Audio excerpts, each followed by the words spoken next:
36 വർഷമായിടാ മനസ്സേ ഞാൻ പോലീസില്. ഇതിനിടയിൽ പുറത്ത് അറിയുന്നതും അറിയാത്തതുമായ പല ചെറ്റത്തരങ്ങളും ഞാൻ ചെയ്തിട്ടുണ്ട്.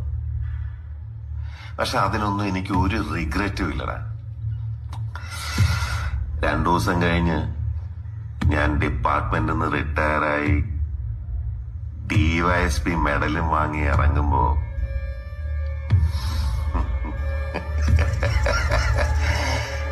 ജോർജ് സാറ് പഴയ ജോർജ് സാറ് തന്നെയാണ്.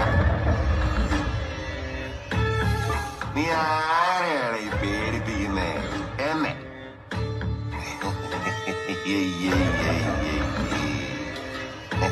എന്നെ കാണാൻ ജോർജ് സാർ ഇവിടെ വന്നിട്ടുണ്ടേ. നിന്റെ മുമ്പില് ജോർജ് സാർ ഇങ്ങനെ നിക്കുന്നുണ്ടേലേ, നീ ജോർജ് സാറിനെ ഇനിയും കുറെ അറിയാനുണ്ടറിയാ.